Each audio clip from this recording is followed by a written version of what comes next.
Isa-isa nang nakikilala ang mga sibilyang namatay sa bakbakan sa Marawi. Kabilang sa kanilang isang binatilyo na nagpunta sa Marawi para makapagtrabaho at para makatulong sa pamilya.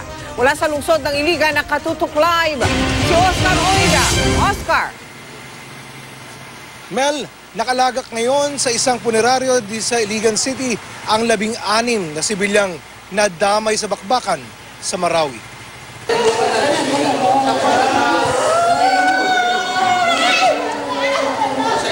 Naglulupasay ang isang ginang ng datna namin sa punerarya sa Iligan kanina. Positibo niyang kinilala ang isa sa 8 bangkay na sibilyang natagpuan sa Marawi kamakailan. Si Mamao Liwanag, ang kanyang 16 anyos na anak, taga Sultan Naga di Maporo, Lanao del Norte. Isang buwan pa lang daw namamasukan sa isang bigasan sa Marawi ang panganay niya para makatulong sa gastusin ng kanilang pamilya. Kasi tumutulong siya sa nanay niya. Kasi pobre lang kami.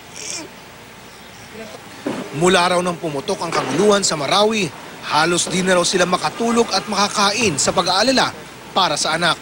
Noong 1 linggo pa raw nila gusto magpunta ng Marawi, pero wala silang pamasahe. Paano kayo nakapunta dito? Ibilin ako yung rep ko. Yung rep ko, utang ko to yun na ibibinta na lang na ako. Nalaman na lang daw nila ang sinapit ng kanilang anak nang makita ang kanyang litrato sa Facebook. Ang ama ni Mamao halos di makapagsalita at sa sobrang sama ng loob,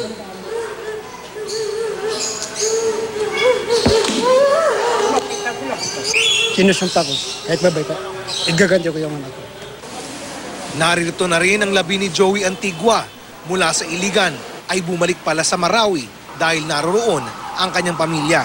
Tinawagan ko si papa ko na huwag na kayong tumuloy dito kasi nagbabarilan na sila. Hindi kayo makadaan doon. Siguro yun, nag-aalala siya sa amin. Tapos parang gusto talaga niyang uuwi talaga ako. Hindi talaga ako mapapakali kapag dito lang ako. Tapos yung pamilya ko, nandun lang sila. Parang ganun talaga si papa eh. Naharang daw ng mga terorista ang kanilang ama habang papabalik na ng Marawi. Doon nga naka-checkpoint yung ISIS. Tapos sabi nung lalaki, nakita daw niya dumaan sila doon. Kasi nakita niya yung picture ni papa ko.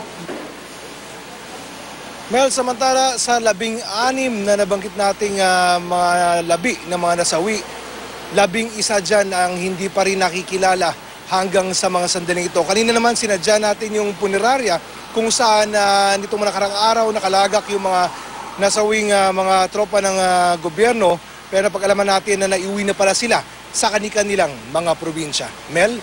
Maraming salamat sa iyo, Oscar Oida.